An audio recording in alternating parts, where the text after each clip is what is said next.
Hello, friends. This is Dulcinea del Alma, the beloved enemy of Don Quixote de la Mancha, and I'm here to bring good vibes and positive energy through love stories, love messages, and love affirmations. And continuing with the theme of love, I want to thank you infinitely for listening to this podcast dedicated to you. A million thanks. I also remind you that I'm not a doctor or a psychologist.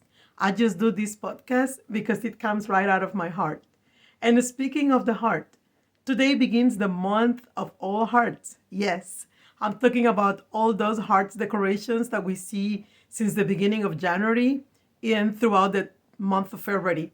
It is the only month where we see the streets and avenues lined with hearts, teddy bears, arrangements, and flowers, all in the shape of heart, referring to Valentine's Day or the Day of Love, like in many countries known.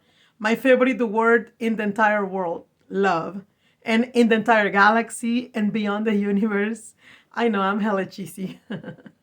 Well, Valentine's Day is celebrated every February 14th in the United States and elsewhere in the world.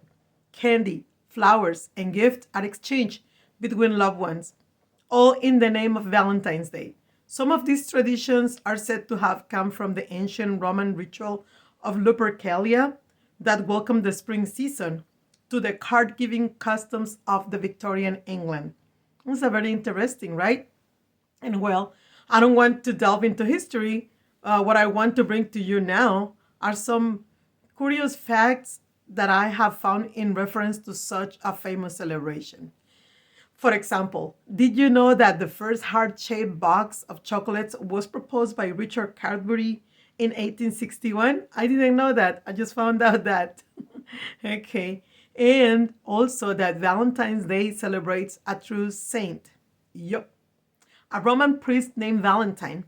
History tells us that when Emperor Claudius II forbade young men to marry in order to keep them in the military, in the army, right? Valentine defied the law and participated in secret marriages, which led to his capture and death on February 14th. Hence, the idea of celebrating love, as this priest did not want to separate the couples and cause suffering to the poor women that knew they could end up losing their loved ones. Um, a tragedy that became a tradition around the world, huh? I bet St. Valentine never imagined that his name later on will become synonym of love. I love this part of the history of St. Valentine's Day. I'm such a romantic. Well, now another thing that I just found out, okay? Red roses are inspired by the myth of Aphrodite. As we know, red roses symbolize the love, the devotion, right? Like somebody receives a red rose, it means like somebody wants something, right? Like they want to love you, right? So the red roses are inspired by the myth of Aphrodite, the goddess of love. The red roses' association with love and devotion can be traced back to a Greek myth. A legend has it that when Aphrodite discovered a murder plot against her mortal lover, Adonis, she dashed through a white rose bush to warn him and cut her ankles on its thorns. So her blood turned the white petals red. It's very romantic, right? So now you know red roses are inspired by the myth of Aphrodite and her love for Adonis. Now I want to tell you, you know those candy heart shape that says "Be my Valentine." Well, the story behind the heart candy is one of those Valentine's Day facts that not many people know about. Although Boston pharmacist Oliver Chase first developed a machine to make sore throat lozenges. You know, when we have like a sore throat and we want, you know, the lozenge to soothe our throats, he soon realized that his machine could also make candy, and he founded the New England Confectionery Company, or better known like NACO. Chase's brother Daniel also added the sentimental messages to the candy that says, "Be my Valentine," "Do you love me?" Things like that. And the last fact, I promise. Did you know that Valentine's Day is the second most important holiday for card exchange after Christmas? Yes. One of the most interesting facts about Valentine's Day is that nearly 147 million cards are exchanged for the holiday. And this is just in the United States. And we're not counting the children celebrating in their classrooms, those superhero Valentine's cards or any cartoon that it's, famous right now. Although romantic love is one of the main reasons why we celebrate Valentine's Day. Anyways, well, I just wanted to bring you that. So, as a curious fact. And those of you who don't celebrate it because you don't want to spend a lot of money on your partners, don't be stingy.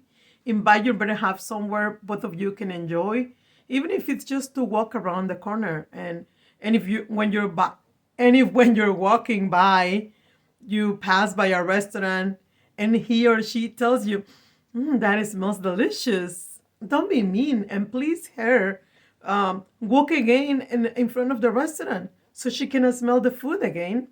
At least that way she or he will remember that the food smells very good over there, and maybe next time they can invite you for lunch or dinner.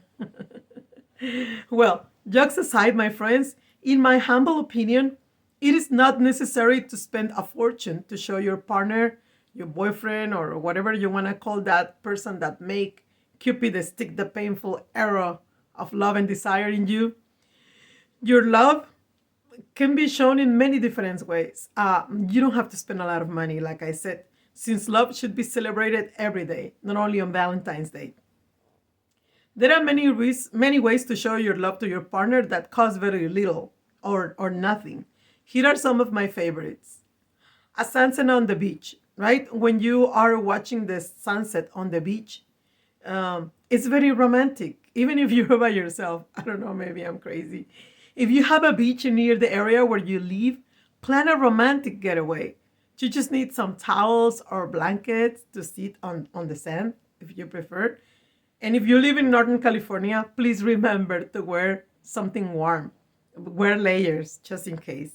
And a warm jacket too, because regardless of global warming, and everything changing, the beaches here in California are always cold. Okay? So don't forget to pack sandwiches, bring some fruit, water, or bottled juices, and just sit and relax. Relax, hug your partner, and watching the swaying of the waves of the sea. That sounds awesome already. That sounds like a celebration itself. And if you don't have, a beach nearby where you live, you can plan a picnic or a hike. You just need a basket or a backpack full of snacks. Depending if you're going for a hike, you're gonna need a backpack. But if you're planning to look cute and romantic, you can, pack a nice basket with some goodies and soft drinks or adult soft drinks, whatever you guys want. The most important thing is the gesture of going out and having a pleasant time in the company of that person that makes you feel butterflies in your stomach. And for my amigas who don't have a partner to celebrate with, celebrate your beautiful self, señoritas. Don't wait for someone who hasn't arrived yet to buy you flowers, chocolates, dinner. Buy your own flowers. Visit a fine chocolatier house. There are chocolatier boutiques. I'm talking about the Bay Area. And there are chocolatier boutiques everywhere, not just here in the Bay Area. And try as many as you want. And if you decide to take the box home, well, take the bags of chocolates home and enjoy them yourself. Or make a reservation for yourself in a restaurant and feel the pleasure of your own company. Buy whatever you want for yourself, and don't you ever feel bad for doing it. Believe me, if there is something that I have never regretted, it is to give myself the courage to celebrate, to be alive, and enjoy every single moment. I'm telling you that it's worth it. Now, for my gentlemen friends, if you don't have a partner to enjoy this Valentine's Day with, you can do the same thing as the señoritas. If you like flowers, get your flowers. Order a box of chocolates for yourself and enjoy them watching a movie or reading a book. If you like reading books, give yourself that watch or the wallet. I think those are the most traditional gifts between couples, aren't they? Please correct me if I'm wrong. If you like steak, then make a reservation at a steakhouse and enjoy every single bite of your favorite cut with a bottle of wine, the finest, the most expensive bottle of wine, and feel yourself proud that you can do that with yourself, the person that you should love and respect the most. My dear friends, it's not a crime or a shame to indulge in oneself. After all, no one knows us better than ourselves. And if you are not one of those who like to be alone, because depression is real, if you're alone and if you feel depressed or sad, go chat with friends who are also, in one way or another, part of the circle of the people we love.